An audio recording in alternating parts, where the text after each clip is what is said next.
Si la economía funcionara como te enseñaron, África sería el centro financiero del planeta, no una región en desarrollo, no un receptor de ayuda. El centro.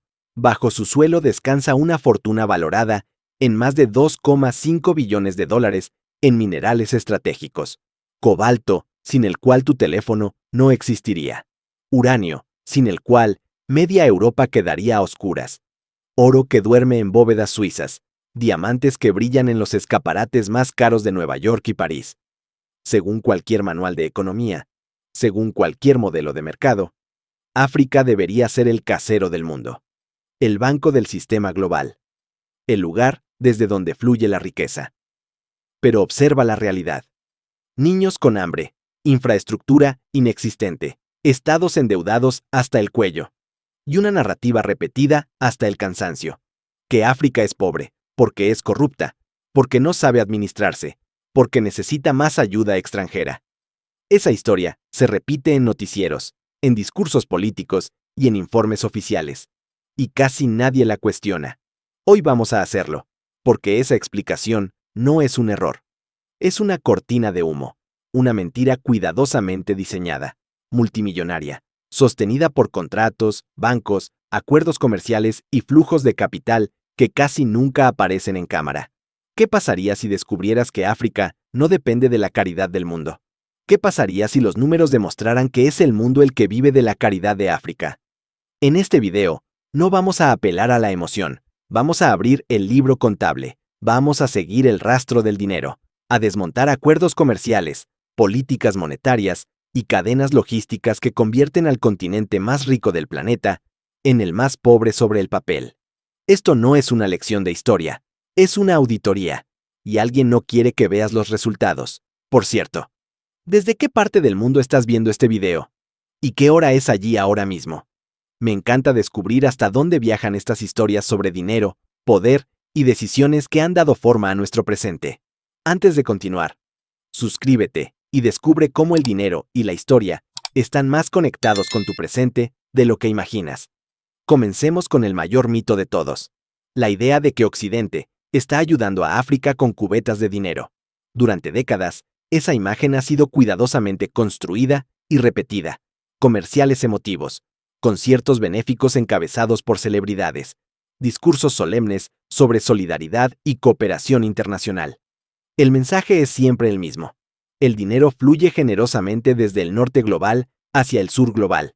Esa historia es cómoda, es fácil de creer, y también es falsa. La comprobación de realidad llega cuando se observan los números completos, no los fragmentos que suelen aparecer en los titulares. Un informe elaborado por Global Financial Integrity, junto con una coalición de organizaciones internacionales, hizo exactamente eso. Tomó todo el dinero que entra oficialmente en África cada año.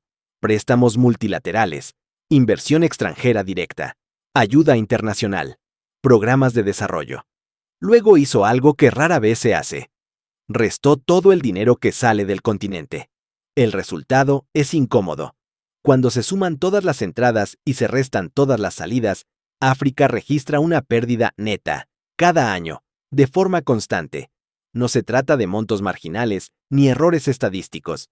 Se trata de aproximadamente 41.000 millones de dólares anuales que abandonan el continente de manera sistemática. El término técnico es simple y demoledor. África es un acreedor neto del resto del mundo. En otras palabras, los países más pobres están financiando a los más ricos. Una inversión invertida, un flujo de capital que corre exactamente en la dirección opuesta a la narrativa oficial. La pregunta surge de inmediato. ¿Cómo ocurre algo así a plena luz del día sin provocar escándalos diarios? La respuesta es que rara vez ocurre de forma visible. No hay aviones cargados de efectivo despegando en la noche. No hay cajas fuertes rodando por las pistas de aterrizaje. El mecanismo es mucho más elegante, más técnico, más difícil de explicar en un titular. Se llama facturación falsa comercial. Este sistema funciona dentro de los engranajes normales del comercio internacional. No requiere corrupción abierta ni escenas dramáticas. Solo requiere papel, contratos, facturas, formularios aduaneros.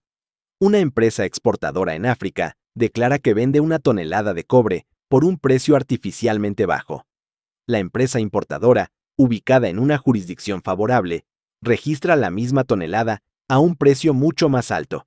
La diferencia no aparece como ganancia africana, aparece en otro lugar. El resultado es silencioso, pero devastador. Los países africanos pierden ingresos fiscales. Las estadísticas oficiales subestiman el valor real de sus exportaciones. El capital se acumula fuera del continente sin dejar rastro evidente. Todo ocurre dentro de las reglas formales del comercio global. Legal en apariencia, implacable en sus efectos. Este sistema opera año tras año, a través de minerales, petróleo, productos agrícolas, materias primas estratégicas. No necesita conspiraciones elaboradas, solo necesita continuidad. Y esa continuidad ha sido la base invisible de una de las mayores transferencias de riqueza de la historia moderna. Y esto es solo el primer mecanismo. Porque una vez que se entiende cómo sale el dinero, la siguiente pregunta se vuelve inevitable. ¿Quién diseñó este sistema y quién se beneficia realmente de que funcione así? Así funciona la estafa, paso a paso, lejos de cámaras y discursos públicos. Todo comienza con una corporación minera multinacional de gran tamaño. Para efectos de esta historia, puede llamarse Megacorp. Esta empresa establece una subsidiaria legal en Zambia con un objetivo claro: extraer cobre. El país tiene una tasa de impuesto corporativo definida por ley. Cualquier ganancia generada dentro de su territorio debería tributar al Estado, dinero que podría destinarse a infraestructura, educación o salud.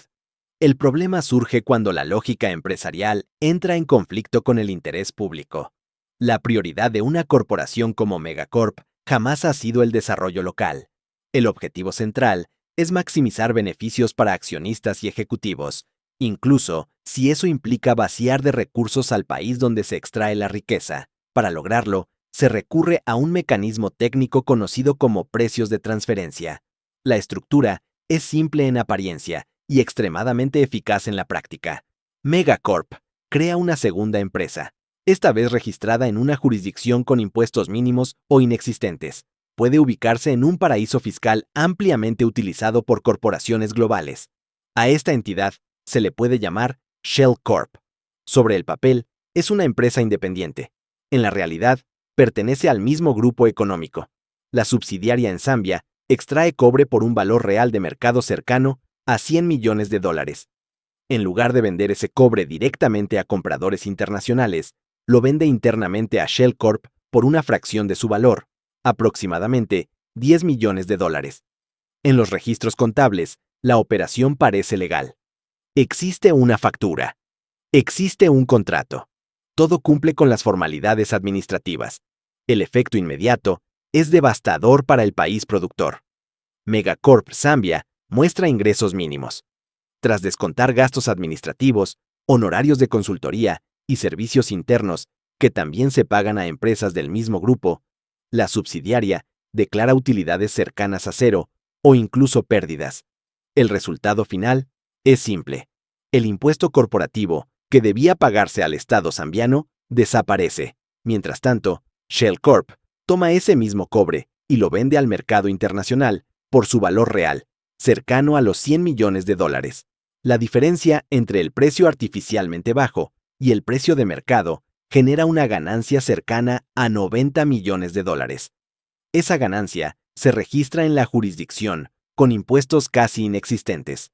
El beneficio queda intacto. El fisco del país extractor recibe nada. Este proceso se repite miles de veces, con minerales distintos, con materias primas estratégicas y con variaciones contables mínimas. Todo ocurre dentro del marco formal del comercio internacional.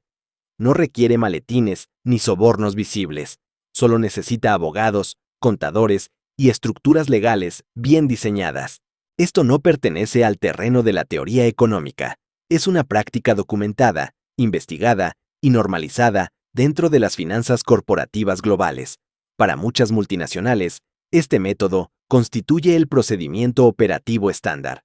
Y cuando se replica a escala continental, el impacto deja de ser un truco contable para convertirse en una sangría económica constante que explica por qué regiones ricas en recursos naturales continúan atrapadas en la pobreza estructural.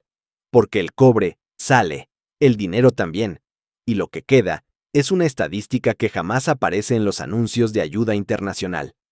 Veamos un ejemplo real que ayuda a Jorge a entender cómo este sistema opera fuera del papel y dentro del mundo tangible. A principios de los años 2000, la industria del cobre en Zambia vivió una paradoja difícil de justificar. Mientras los precios internacionales del cobre se disparaban y alcanzaban máximos históricos, muchas de las compañías mineras que operaban dentro del país reportaban pérdidas en sus estados financieros locales. El cobre salía en volúmenes récord. El dinero, en cambio, parecía evaporarse antes de llegar a las arcas del Estado. El entonces presidente de Zambia, Levi Mwanawasa, lo expresó de forma cruda y directa. Señaló públicamente que las empresas estaban extrayendo miles de millones en cobre, pero dejando apenas migajas. La riqueza salía por camiones, trenes y barcos, mientras los ingresos fiscales permanecían estancados. La contradicción era evidente para cualquiera que observara los números con atención. Ante esa situación, el gobierno intentó una respuesta lógica. Se propuso la introducción de un impuesto sobre las ganancias extraordinarias, diseñado para capturar parte de los beneficios generados durante el auge del precio del cobre. La idea era simple. Cuando el mercado global paga más, una porción de ese excedente debería quedarse en el país que provee el recurso. La reacción fue inmediata. Los cabilderos de la industria minera descendieron sobre la capital como una fuerza coordinada. Se multiplicaron las reuniones privadas, las advertencias formales y las presiones diplomáticas. Las compañías amenazaron con retirar inversiones, cerrar operaciones y llevar el caso a tribunales internacionales. El mensaje era claro. Tocar esas ganancias tendría consecuencias. El impuesto sobrevivió poco tiempo. Tras la muerte de Mwanawasa, la medida fue eliminada. El auge del cobre continuó. La recaudación estructural, en cambio, volvió a diluirse. El episodio quedó como una advertencia silenciosa para otros gobiernos que consideraran seguir el mismo camino. El impacto de este modelo va mucho más allá de un solo país. La Comisión Económica de las Naciones Unidas para África estima que los flujos financieros ilícitos le cuestan al continente más de 88.000 millones de dólares cada año. Esta cifra supera el total de la asistencia oficial para el desarrollo que MIOS recibe África en el mismo periodo. El contraste es difícil de ignorar.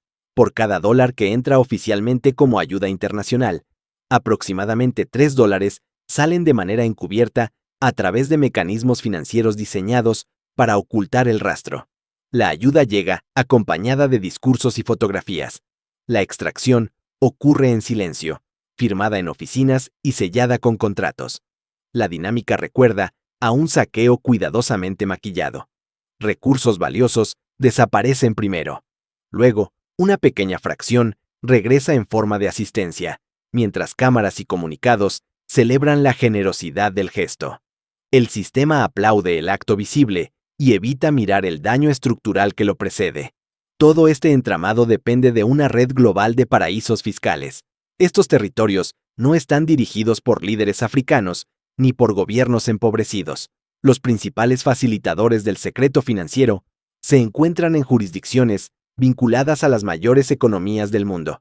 Islas Vírgenes Británicas, Jersey, Guernsey, Delaware. Espacios legales diseñados para ocultar propietarios reales, mover capital sin preguntas y borrar rastros contables. Estos vacíos permiten que la riqueza extraída de África se desplace a gran velocidad, sin dejar huellas visibles para las autoridades fiscales locales. El dinero cruza fronteras, cambia de nombre y se acumula lejos del lugar donde se generó. En el año 2015, una filtración de documentos conocida como Swiss Leaks reveló que clientes provenientes de países africanos mantenían cientos de millones de dólares ocultos en cuentas del banco HSBC en Suiza, fondos vinculados a recursos naturales que jamás pasaron por los sistemas tributarios locales. Capital que terminó inmovilizado en bóvedas, protegido por el secreto bancario. Cuando surge la pregunta sobre por qué ciertos gobiernos carecen de fondos para pavimentar carreteras, equipar hospitales o pagar salarios dignos a médicos, la respuesta rara vez está en la supuesta incapacidad administrativa. Está en los balances que se registran lejos del lugar de extracción. El dinero existió, fue generado, simplemente fue trasladado, y mientras ese movimiento permanezca invisible para la mayoría, la narrativa de pobreza seguirá repitiéndose como si fuera una ley natural, cuando en realidad es el resultado de un sistema cuidadosamente diseñado. Existe una forma sencilla de entender una de las estructuras monetarias más controvertidas del mundo moderno. Pensemos en un adulto con vida propia. Tiene 30 años, trabaja, mantiene un hogar, tiene hijos. Sin embargo, cada vez que recibe su salario, la ley le exige depositar la mitad de ese dinero en la cuenta bancaria de su padre. Para gastar esos fondos, debe pedir autorización. Para invertirlos, necesita aprobación. Para tomar decisiones importantes, enfrenta un veto permanente. El padre, además, ocupa un asiento fijo en la junta directiva de su vida financiera. En 1960, cualquier otro contexto, esa relación sería descrita como control absoluto. En geopolítica, ese mismo esquema recibe un nombre distinto. Se llama el franco CFA. Para 14 países que representan a casi 200 millones de personas, el colonialismo jamás desapareció por completo. Cambió de forma. Abandonó los uniformes militares, adoptó trajes formales y se trasladó a las instituciones monetarias. Estas naciones utilizan el franco CFA, una moneda creada en el año 1945. En su origen, las siglas significaban Colonias Francesas de África. Décadas después, el nombre fue redefinido como Cooperación Financiera en África, una etiqueta más elegante para un sistema cuyas bases permanecieron casi intactas. Durante gran parte de su historia, los países que usan esta moneda estuvieron obligados a mantener el 50% de sus reservas de divisas en el Tesoro francés, ubicado en París. No en bancos locales, no en bóvedas nacionales, en una potencia extranjera. Esto implicaba que el acceso a recursos propios quedaba condicionado a decisiones externas. Si un país necesitaba financiar un proyecto estratégico, importar tecnología o responder a una emergencia económica, el camino pasaba primero por una capital ajena. La defensa oficial del sistema siempre fue la misma: estabilidad. El franco CFA es una moneda estable. Su valor fluctúa poco. Esa estabilidad, sin embargo, tiene un costo oculto. En economías en desarrollo, el crecimiento suele requerir flexibilidad. Una moneda que pueda ajustarse para favorecer exportaciones, atraer inversión productiva y responder a cambios del mercado global. El franco CFA está vinculado al euro, una moneda diseñada para economías industriales avanzadas. Como resultado, su valor es artificialmente elevado para países que dependen de exportaciones agrícolas, textiles o manufacturas básicas. Cuando los productos salen al mercado internacional, lo hacen con precios poco competitivos. El problema no es la calidad, es el tipo de cambio. La situación se vuelve más reveladora al observar la gobernanza del sistema. En los bancos centrales regionales que administran el franco CFA, históricamente existieron asientos reservados para representantes franceses. Estos puestos incluían poder de veto sobre decisiones clave de política monetaria. Un antiguo poder colonial conservó influencia directa sobre el dinero de estados formalmente independientes. En enero del año 2019, un funcionario italiano provocó un incidente diplomático al afirmar públicamente que este sistema empobrecía a África y que sin esa estructura, Francia descendería varios puestos en el ranking de economías globales. Más allá de la controversia política, el comentario expuso una tensión que llevaba décadas acumulándose. Meses después, se anunciaron reformas. La moneda sería rebautizada como ECO. Se prometió el fin de la obligación de mantener reservas en París. El anuncio ocupó titulares. Sin embargo, los elementos centrales permanecieron. La vinculación al euro continuó. La garantía francesa siguió vigente. El margen de maniobra real apenas se amplió. La estructura esencial permaneció intacta, aunque con una apariencia renovada. Cuando un país carece de control pleno sobre su moneda, su capacidad para decidir su futuro queda severamente limitada. El dinero define prioridades, determina políticas y establece márgenes de acción. Sin soberanía monetaria, la independencia se vuelve una palabra incompleta. Punto. Conviene alejarse por un momento de la banca y observar algo mucho más cotidiano. El desayuno, el postre, una taza de café, una barra de chocolate. Ahí aparece otro engranaje clave del sistema. La cadena de valor. Existe una razón evidente por la que Suiza es mundialmente conocida por el chocolate, a pesar de que en Zúrich no crece ni un solo árbol de cacao. Existe una razón similar por la que Italia es famosa por su café, aunque el clima de Milán acabaría con una planta de café en cuestión de días. Ese contraste conduce al tercer mecanismo que mantiene a África atrapada en la pobreza estructural: la prohibición silenciosa de agregar valor. Las cifras ayudan a aclarar el panorama. La industria global del chocolate genera más de 100.000 millones de dólares al año. Ghana y Costa de Marfil producen entre el 60 y el 70% del cacao mundial. Sin embargo, la porción de esa industria que llega a estos países ronda apenas el 6%. La explicación es sencilla y brutal. El dinero no está en cultivar el grano. El dinero aparece al procesarlo, al convertirlo en chocolate, al envolverlo en una marca, una historia y un empaque atractivo. La lógica invita a una pregunta inmediata. Si el cacao se produce en África, ¿por qué el chocolate no se fabrica allí mismo? ¿Por qué vender granos crudos en lugar de productos terminados? La respuesta surge en el punto exacto, donde entra en juego la escalada arancelaria. Las grandes economías suelen hablar de libre comercio en discursos oficiales. Sin embargo, sus códigos arancelarios cuentan una historia distinta. El mecanismo funciona así. Cuando un país africano exporta granos de café crudos y sin procesar hacia Europa, el arancel suele ser del 0%. La materia prima entra sin obstáculos porque resulta necesaria para la industria. Pero cuando ese mismo grano se tuesta, se empaca y se presenta como café premium, listo para el consumidor, el impuesto de entrada salta abruptamente. Puede alcanzar 7,5%, 10% o incluso más.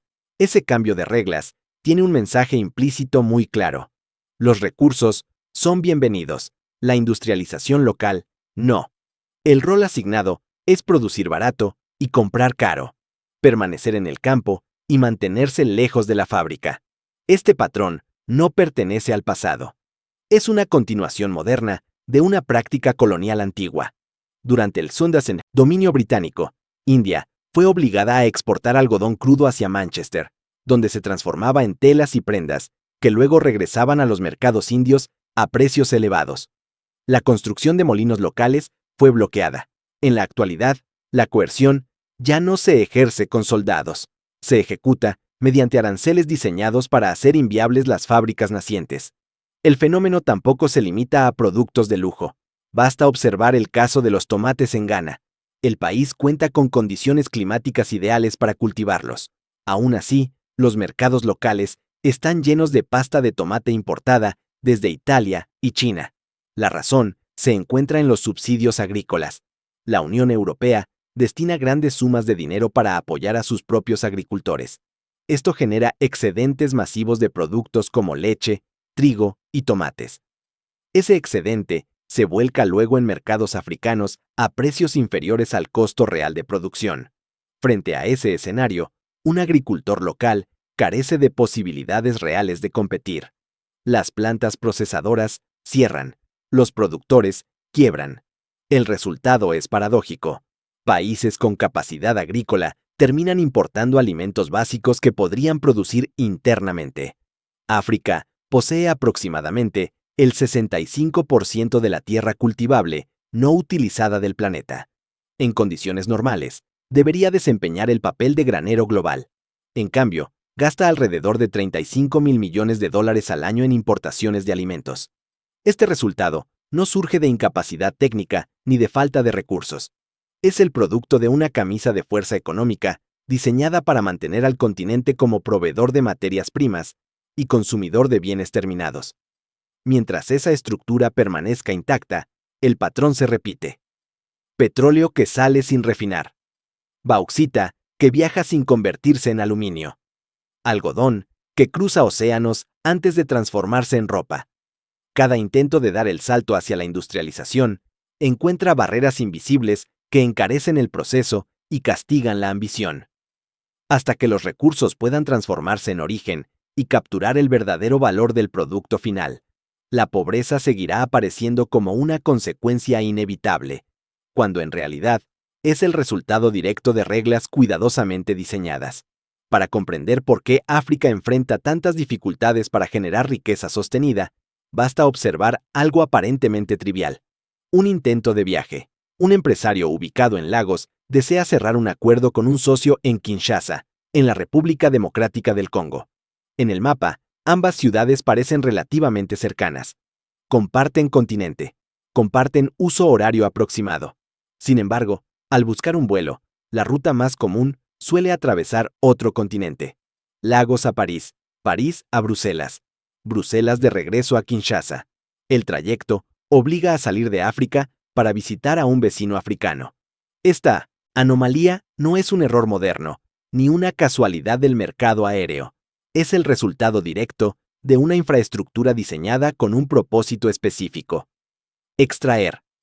Cuando las potencias europeas construyeron ferrocarriles y carreteras a finales del siglo XIX y comienzos del siglo XX, el objetivo jamás fue integrar economías locales, ni facilitar el comercio regional.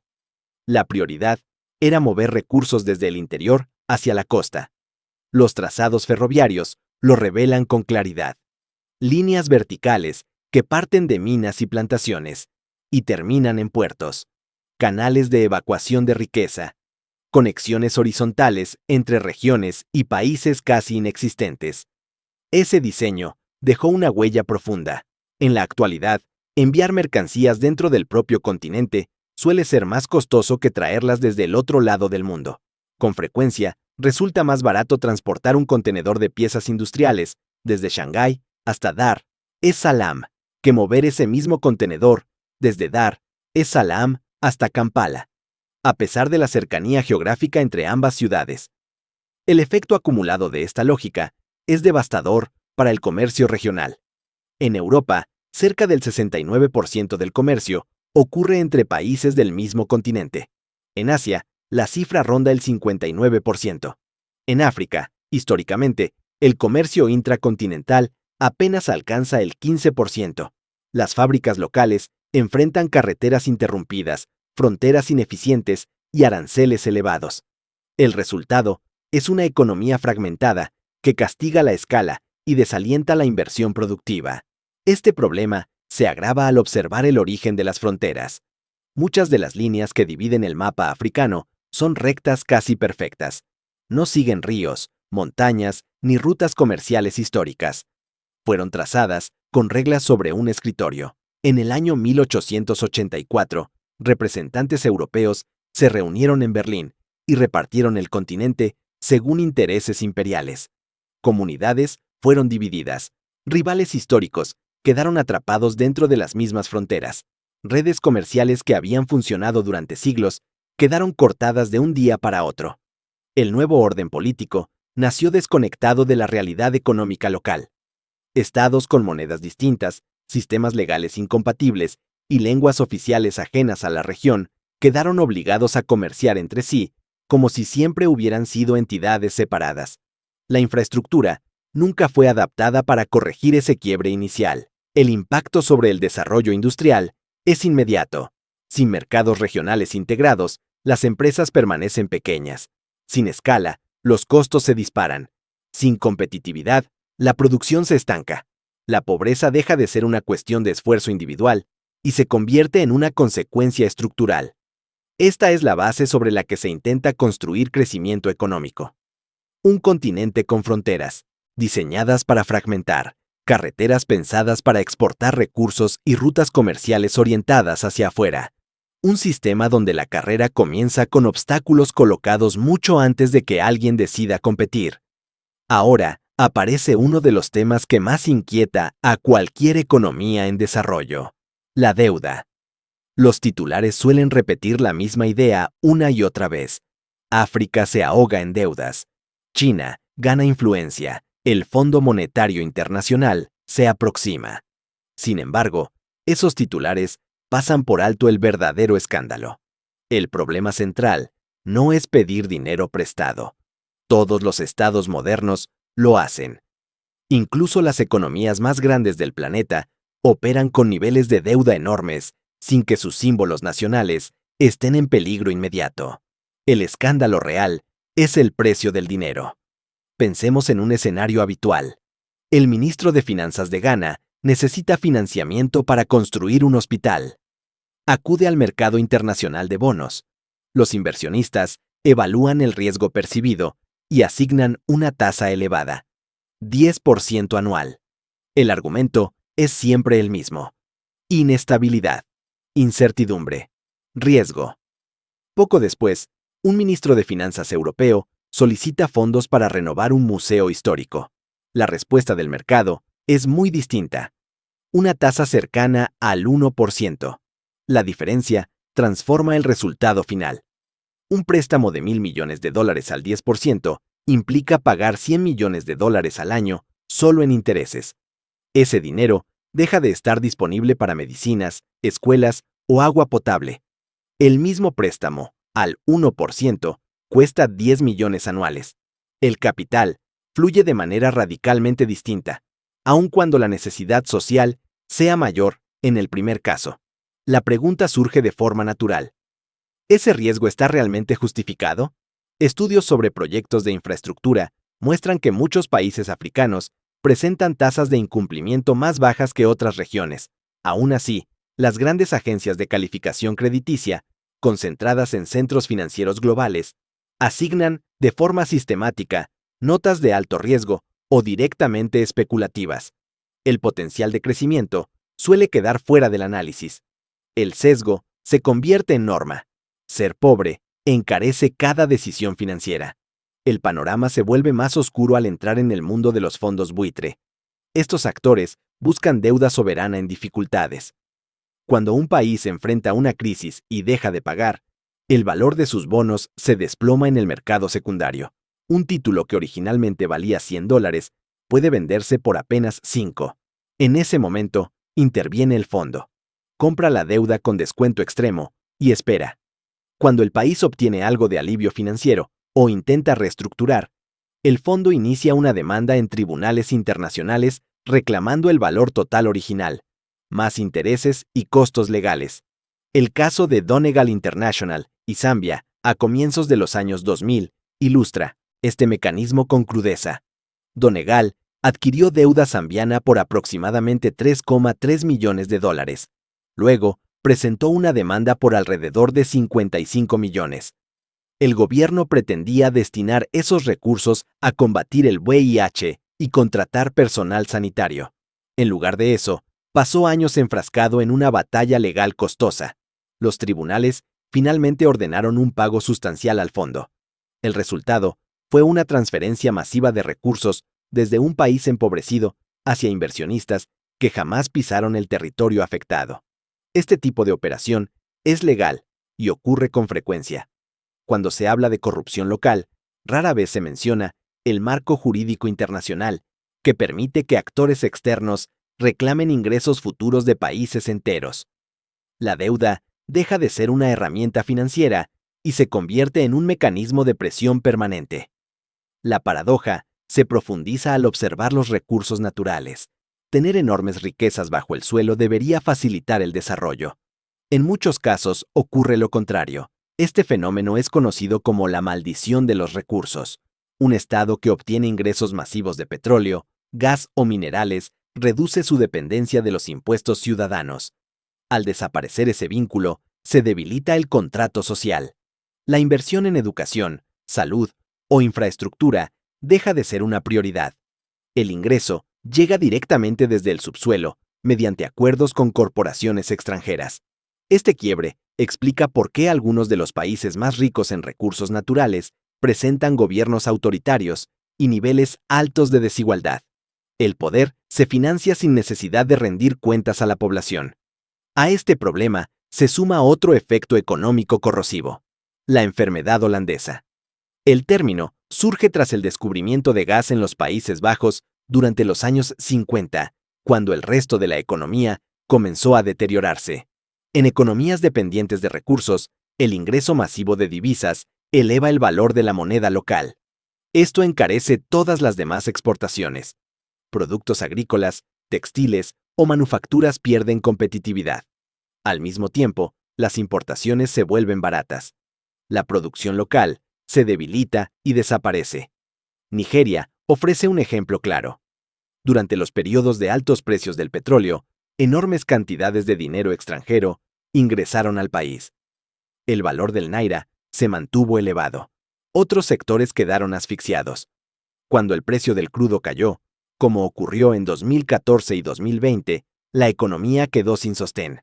Angola vivió una dinámica similar.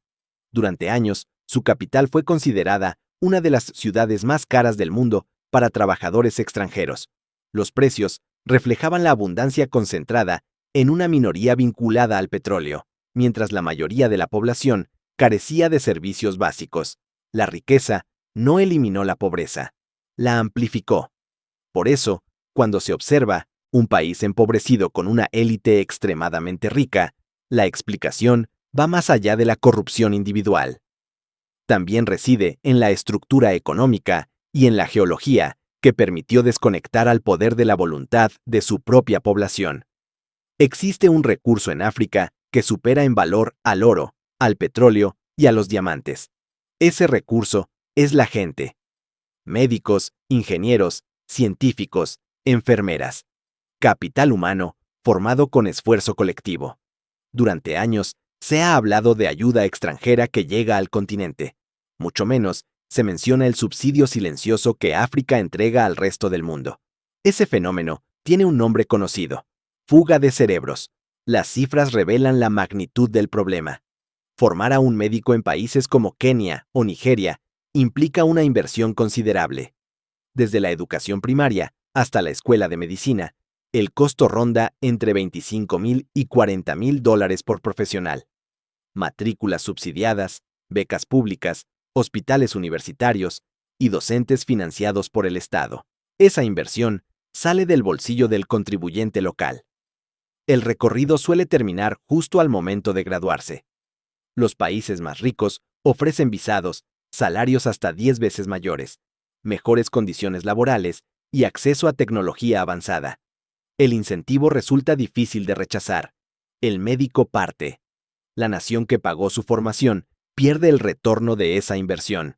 La Fundación Mo Ibrahim estimó que, al contratar profesionales de la salud formados en África, los países desarrollados ahorran miles de millones de dólares en costos educativos. El gasto se asume en un lugar. El beneficio se captura en otro. En el año 2015, se señaló que había más médicos etíopes trabajando en la ciudad de Chicago que en todo Etiopía. La precisión exacta de esa cifra ha sido discutida, pero la desproporción resulta evidente. La Organización Mundial de la Salud aporta otro dato revelador. África soporta alrededor del 25% de la carga mundial de enfermedad y cuenta con apenas el 1,3% de la fuerza laboral global en salud. Esta dinámica va más allá de la migración individual.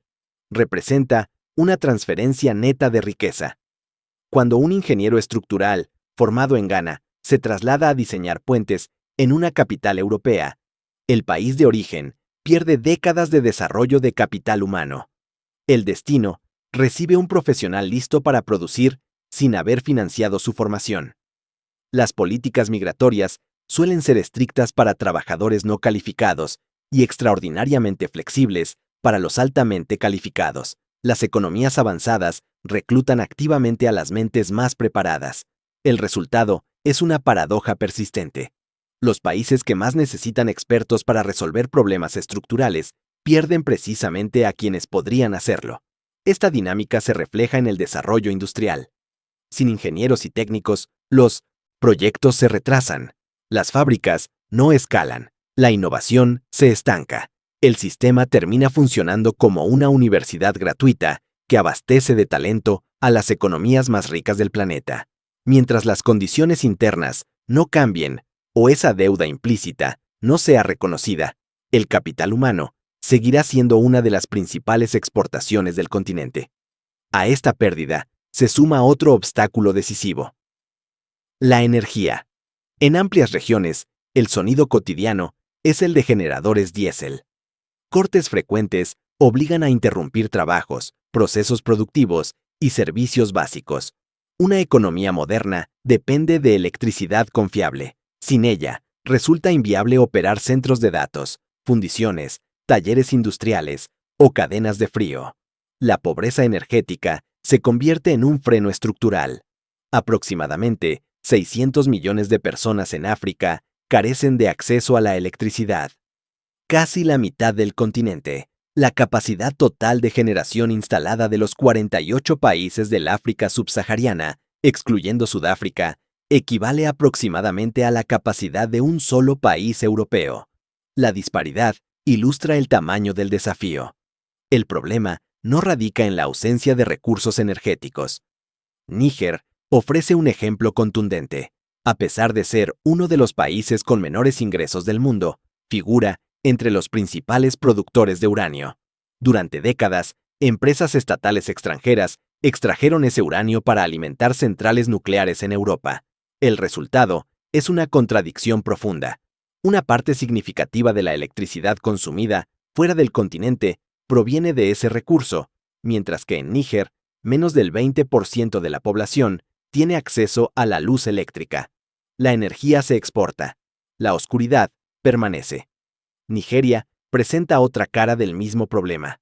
Gran productor de petróleo y gas, durante años ha permitido la quema de gas natural asociada a la extracción de crudo.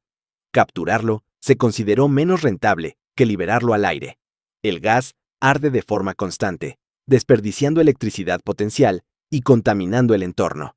A pocos metros, comunidades enteras dependen de lámparas de queroseno para iluminar la noche. Esta brecha energética impone un impuesto invisible al desarrollo.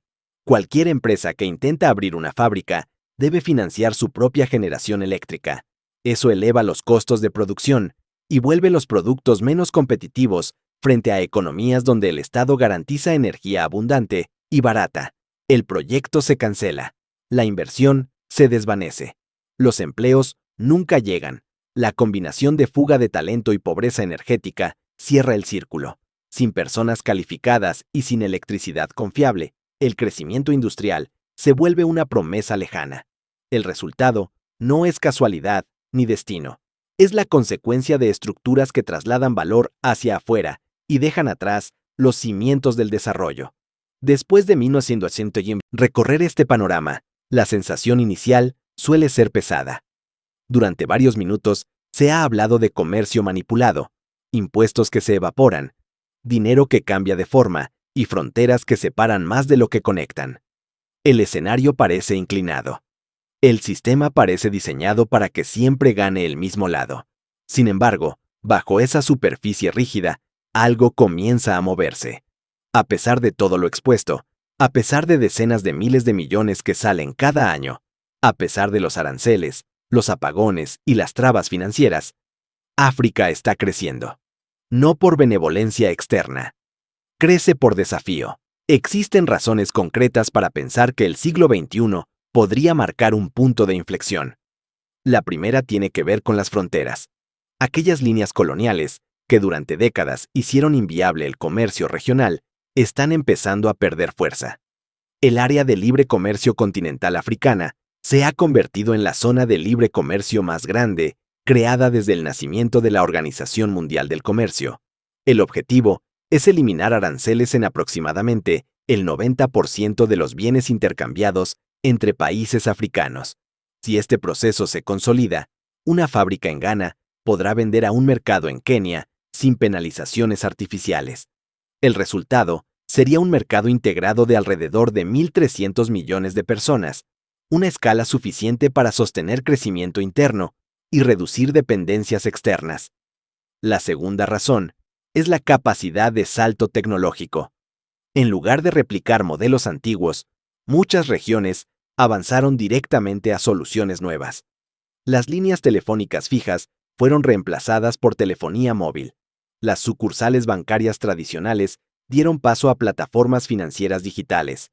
M-Pesa, en Kenia, transformó los pagos móviles antes de que existieran sistemas similares en economías avanzadas. El uso de monedas digitales en Nigeria se ubica entre los más altos del mundo, impulsado por la necesidad de mover valor con rapidez y sin intermediarios excesivos.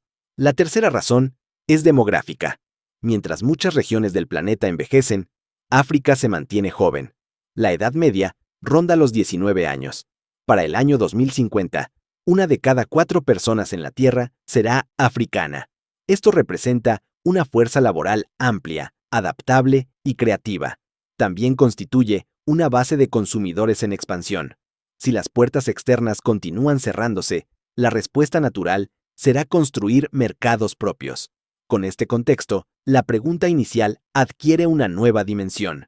La pobreza africana no surge de falta de esfuerzo. Basta observar la intensidad cotidiana de los mercados urbanos para entenderlo. Tampoco proviene de carencia de recursos naturales. El continente posee abundancia de ellos. La corrupción explica una parte del problema, pero no el conjunto. La causa central reside en un sistema económico global diseñado para extraer valor y limitar el ascenso. Un modelo que asignó al continente el papel de proveedor de materias primas, mina, gasolinera y granja del mundo. Mecanismos como la facturación comercial manipulada, los sistemas monetarios heredados y la escalada arancelaria operaron durante décadas exactamente como fueron concebidos. Comprender esa estructura cambia el punto de partida. Identificar la trampa abre la posibilidad de escapar de ella. La narrativa comienza a modificarse. Una nueva generación ya entiende las reglas reales del juego. Personas que desarrollan software en ciudades africanas, que organizan protestas, que levantan negocios en medio de apagones frecuentes, conocen el marcador. No buscan compasión. Reclaman participación. Y si el espacio en la mesa sigue negándose, la historia muestra que las mesas también pueden moverse. Esta historia no trata solo de África, trata de cómo funciona realmente el poder en el mundo moderno, de quién escribe las reglas, quién cobra los beneficios y quién paga el costo silencioso. Durante décadas, estas dinámicas operaron fuera del foco público. Hoy comienzan a ser visibles. Y una vez que algo se ve con claridad, ya no puede ignorarse. Entender este sistema cambia la forma de leer los titulares, de escuchar discursos y de interpretar cifras económicas. Revela que la pobreza rara vez es accidental y que el crecimiento casi nunca ocurre sin resistencia. También demuestra que el futuro no está completamente escrito. Se está disputando ahora mismo. Si este análisis ayudó a comprender mejor el mundo en que se vive, vale la pena seguir explorando estas historias. Hay muchas más estructuras invisibles, decisiones olvidadas y números incómodos que merecen ser examinados con calma y sin maquillaje. Suscribirse a este canal permite seguir profundizando en economía, historia y poder desde una mirada crítica y honesta. Compartir este video ayuda a que estas conversaciones salgan del margen y lleguen a más personas que también buscan entender cómo funciona realmente el sistema global. Gracias por haber llegado hasta el final. Gracias por dedicar tiempo a pensar, cuestionar y mirar más allá de la superficie. Nos vemos en el próximo video.